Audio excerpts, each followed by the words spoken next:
The case that I bring to you today happened in Colombia. Luis Carlos Gómez Aristizábal was born in 1954 in the municipality of La Dorada, located at the eastern end of the department of Caldas in the Magdalena Medio region of Colombia. Since childhood, he enjoyed the countryside, and as a young man, he dedicated himself to selling livestock, making La Dorada the perfect setting to grow through his work and effort in a field-oriented area. Luis Carlos bought a farm where he spent hours taking care of his animals. At a very young age, Luis Carlos married a woman whose name was not made public, with whom he had his first son, Juan Carlos Gómez. However, he had a weakness for women and had several parallel relationships. Tired of his infidelities, the mother of his firstborn son decided to separate from him permanently. After the breakup, Luis Carlos had several relationships, from which 2 other children were born, Carlos Aníbal and the youngest, who bore the same name as his father, Luis Carlos Jr. Despite the different mothers and not living with all of them, Luis Carlos was considered an affectionate and responsible father who ensured the upbringing of all his children. He tried to be there for them and foster a relationship of brotherhood among his descendants. He also taught them the importance of discipline in achieving goals. Over time, and thanks to his efforts, Luis Carlos became a respected rancher in the area and also dedicated himself to lending money, a business that would eventually cost him his life. Economically, he was very successful. He had a large estate where he spent much of his time and had managed to amass a fortune. However, on a sentimental level, things were not going so well. Despite his many conquests, he was not able to have a stable relationship for a long time.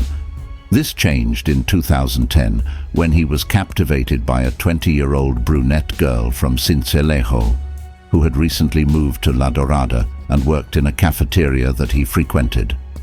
Her name was Luz Viviana Marina Londoño, and she was the daughter of Luz Marina Londoño.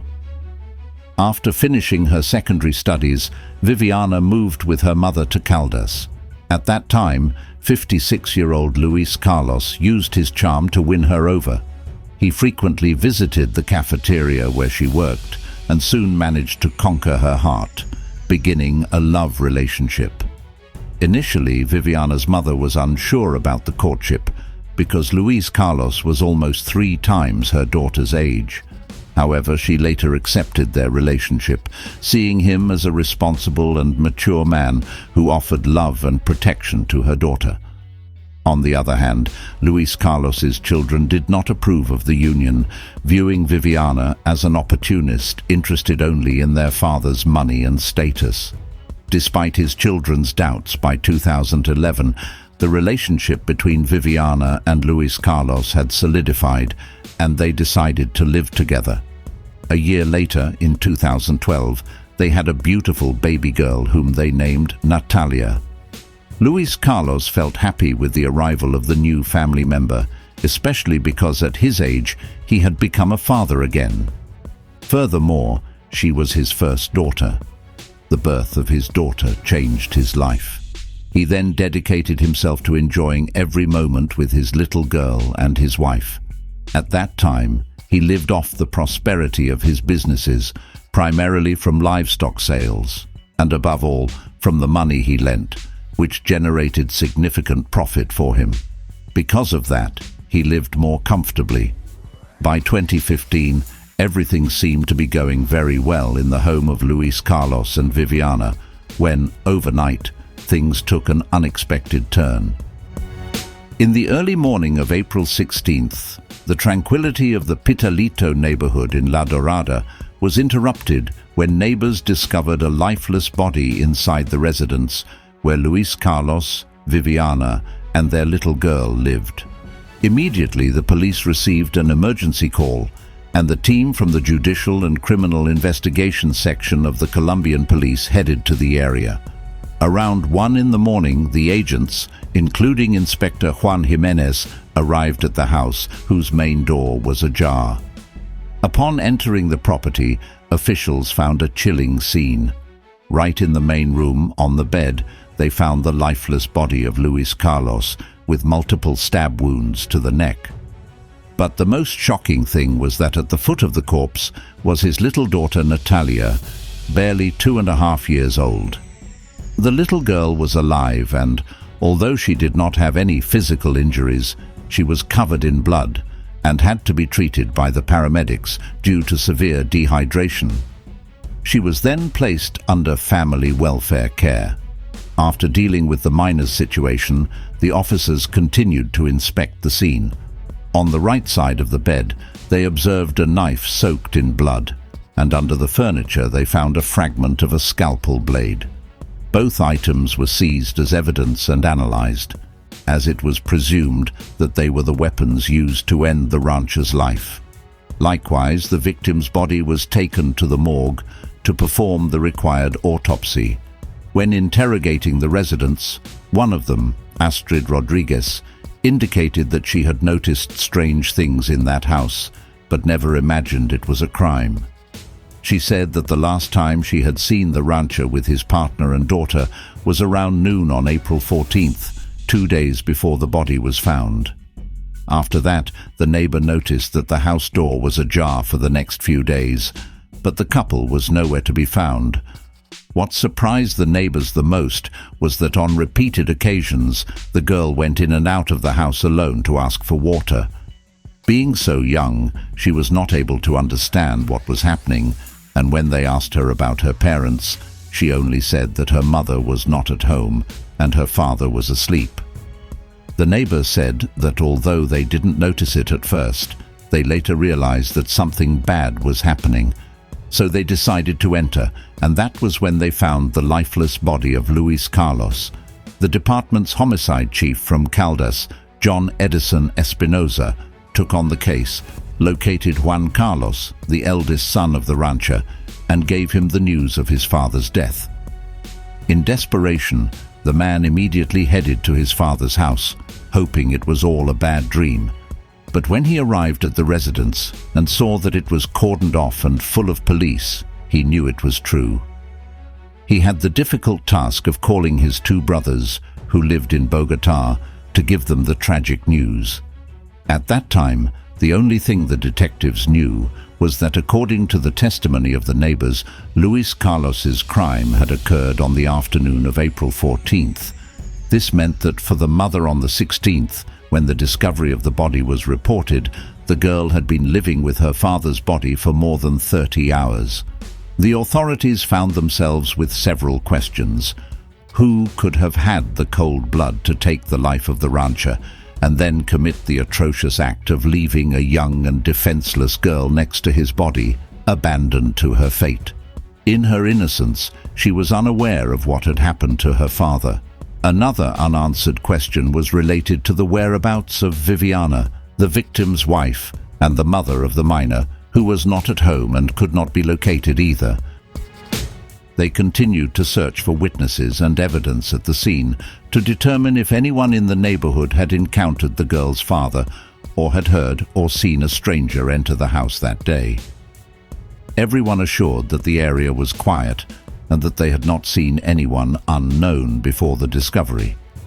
The agents also did not find security cameras in the area that captured unusual movements during crime scene searches. In addition to sharp objects, the experts found a woman's clothing with bloodstains in the room where Luis Carlos's body was discovered. On the other hand, the detectives realized that some belongings of Luis Carlos's partner, including clothes, her cell phone, and documents, were missing. This discovery led the authorities to assume that the young mother might have left the house voluntarily and that she could be behind the crime. From that moment on, she became the main suspect. When interviewing the rancher's eldest son, he confirmed the suspicions against his father's partner, as he always found it strange that such a young girl would be so close to a man Luis Carlos's age. The first hypothesis the police used was that it could be a crime of passion. They thought that perhaps the woman had a younger lover who had helped her get rid of her husband to keep his money. Based on this presumption, the detectives focused on investigating the girl's life. They spoke to some neighbors and friends of the couple, but all of them ruled out the possibility of a third person in the relationship. On the contrary, they assured that it was a happy and very united marriage. Luz Marina, Viviana's mother, said the same thing. She was sure that Viviana was not capable of committing such a heinous crime, much less leaving her little girl alone, unless something bad had happened to her, because the girl was her greatest treasure. So, with that hypothesis, the police considered the possibility of a crime of passion. With a heavy heart, Luz Marina reported her daughter's disappearance to the authorities and provided a photograph to help with the search. She also mentioned that Viviana had a tattoo on her left arm with the name of her daughter, Natalia. An operation was immediately launched, which led to a discovery that changed the direction of the investigation. On the afternoon of April 17th, the police drove from La Dorada to the municipality of Norcasia, specifically to the canal known as San Javier, where they made a grim discovery. At the site, they found a black bag containing the body of a woman in a fetal position, tied with a green rope. Despite the poor condition of the remains, officers were able to identify the woman by a tattoo on one of her arms with the name Natalia. This confirmed that it was Viviana, so the police commander contacted Luz Marina to give her the dire news. After recovering from the initial shock, Luz Marina went to the police station to confirm the identification. Indeed, it was her 26-year-old daughter, whose life had been cruelly taken. In the report, the forensic experts indicated that Viviana died from asphyxiation and that no signs of sexual abuse were found. Legal medicine determined that she lost his life as a result of multiple knife wounds. At that time, the investigation returned to zero because the hypothesis of a crime of passion with Viviana as the main suspect had been ruled out. Now, the investigators not only had to discover who had taken the life of Luis Carlos, but also of his partner. The new conjecture of the authorities pointed to possible retaliation for the rancher's activities, especially his money-lending business. After learning of Viviana's death, Luis Carlos's family members also considered that his death was related to a problem with a debt that someone did not want to pay. The lender's children told the police that their father did not keep any money in the banks, but had everything at home, which they considered very risky. The eldest of the Gómez brothers confirmed that the day they found the body, they had taken all the money that their father kept in his home, which amounted to about 28 million Colombian pesos in cash, a little more than $7,000. This information reinforced the hypothesis that a debtor could be behind the homicides, since the agents discovered that not only money was missing, but also documents and bills of exchange were stolen. The detectives got to work to try to decipher who was behind the double crime, trusting that even the most cautious criminal always leaves loose ends. They again reviewed all the evidence found in the couple's house and analyzed an agenda in which Luis Carlos had written down the people to whom he had lent money. On that list of debtors, one name stood out: Mario Javier Molina, a 36-year-old man who had a debt of 100 million Colombian pesos, around 26,000 USD. What caught the officers' attention most was that the bills of exchange supporting that transaction had disappeared. So the investigation focused on finding out who this man was. Amid the investigations, the authorities discovered that Mario lived an ostentatious life supported by the money he borrowed from Luis Carlos. He often approached the couple's house to request small loans, whose value grew over time. The detectives thought that perhaps, since he couldn't repay them, he decided to get rid of the rancher and his wife. But that was not all the police discovered. Mario was not just any client. For Luis Carlos, the man had become a friend, and he considered the rancher as a father. Detectives also learned that the victim's children knew Mario very well and never agreed with that relationship of trust because the individual did not enjoy a good reputation in the neighborhood. He was known to lead a derailed life and was not considered a trustworthy man. Among the rumors that circulated about him was that he used drugs, and some even said he was involved in shady and dangerous businesses. The Gómez family recalled that April 14th was the date on which the crime took place. According to police investigations, Luis Carlos, Viviana, and their little daughter were at Mario's house, where he had invited them for lunch. After this crucial revelation, Mario was summoned to testify. During the interrogation, the subject seemed quite calm and confirmed that he had been with Luis Carlos and his family that afternoon, but assured that he had taken them home afterward. Despite his calm demeanor, there was something about him that made the authorities distrustful. Until that moment, the authorities had no evidence to link him to the crimes. The case remained without progress for several months until something happened in March 2016, which allowed the authorities to solve the crime. Apparently, thanks to the work of intelligence, the investigators managed to locate a woman familiar with Mario, who decided to reveal how he had planned and committed the crime. The witness indicated that the suspect had not acted alone, but was helped by his mother-in-law, Alba Liliana Alzate Molina, who was present when he took the life of the rancher. She also collaborated with her brother, Iván Molina Prada, who participated in Viviana's death. The witness reported that on the afternoon of April 14th, Mario invited Luis Carlos to lunch with his family.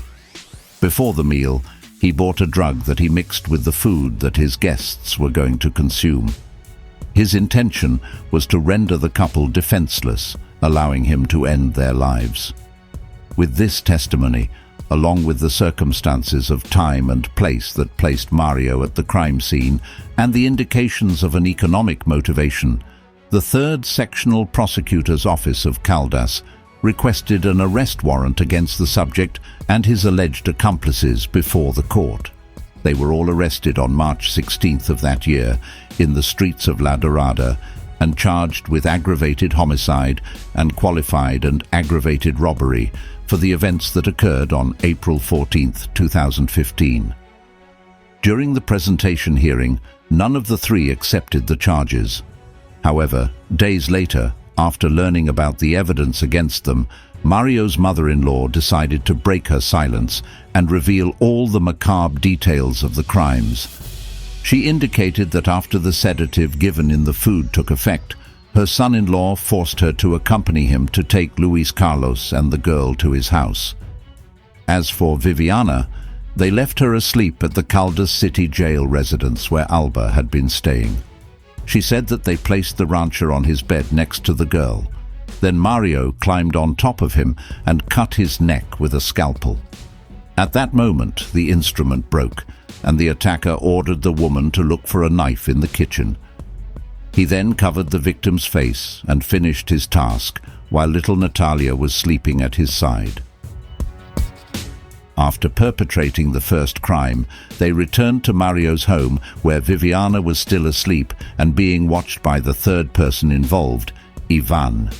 According to the mother-in-law, Iván grabbed the woman's neck while Mario suffocated her with a plastic bag placed over her head. Once the young woman stopped breathing, they disposed of her body in the canal where it was later found. After this confession, Mario and his mother-in-law, Alba, decided to make a plea agreement with the prosecution to accept the charges in exchange for a lesser sentence. 2 years later, on July 19, 2017, the Criminal Court of La Dorada issued its verdict. Mario Javier Molina, age 37, was sentenced to 25 years in prison as a co-author of the crimes of double homicide and aggravated robbery. Alba Liliana Alzate Molina was sentenced to 17 years and 6 months in prison for her complicity in the events. The case against Mario's brother Iván Molina continued because he did not accept the charges, and the prosecution had not been able to link him with the homicides. After the conviction, Luis Carlos's relatives were pleased that those responsible were behind bars. For his eldest son, Juan Carlos, it was clear that Mario had long planned to get rid of his father and perhaps took his wife's life because she knew about the debt he had and wanted to avoid being accused of being responsible for the death of the rancher. When Viviana's mother learned of the sentence and was left caring for her granddaughter Natalia, she said that the ruling would not bring back her daughter, nor would her granddaughter recover her parents. By 2022, Mario was linked to another investigation related to the crime of a taxi driver named Hernando Romero Murcia, which occurred on February 16, 2016 in La Dorada. Apparently, the already convicted murderer of Luis Carlos and Viviana had participated, along with other criminals, in the kidnapping and subsequent death of the taxi driver. According to the prosecutor's accusation, Hernando was illegitimately deprived of his freedom, and his captors demanded 100 million Colombian pesos, about $26,000, for his release. They forced him to call his wife and tell her to collect the money. The first time, the victim asked his partner to come to the front of her house, where a man was waiting for her with whom she was supposed to talk.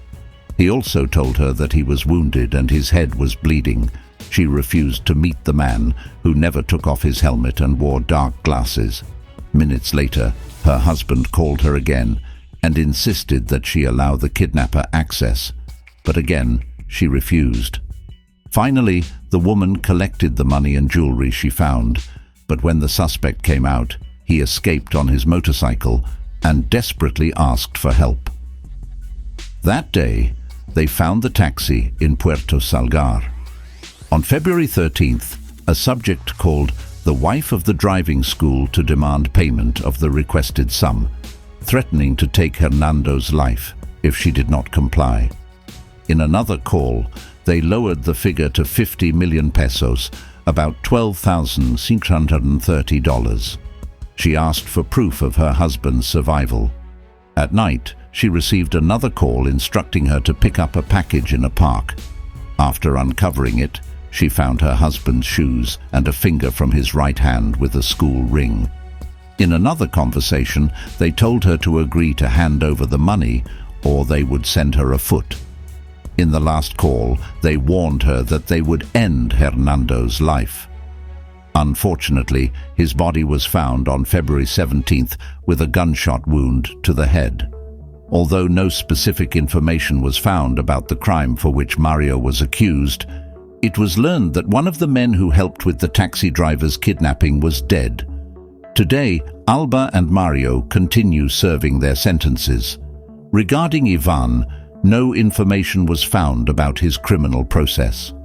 To Luis Carlos's children, their father left an indelible legacy and many beautiful memories. Every year, they visit his grave to bring him flowers and tell him how much they love him. The loss of Luz Viviana Londoño and Luis Carlos Gómez was a tragedy for all their loved ones, especially for Natalia, who was deprived of growing up surrounded by the love of her parents, and for Luz Marina, who lost her daughter.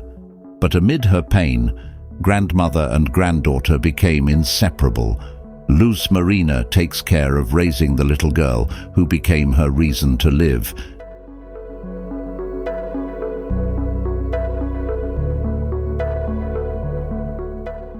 And that's it for today's story. I would like you to leave your comment or opinion about this terrible event. Before you leave, please leave a like, and if this content interests you, subscribe if you haven't already, and activate the bell to follow the content I am uploading to the channel.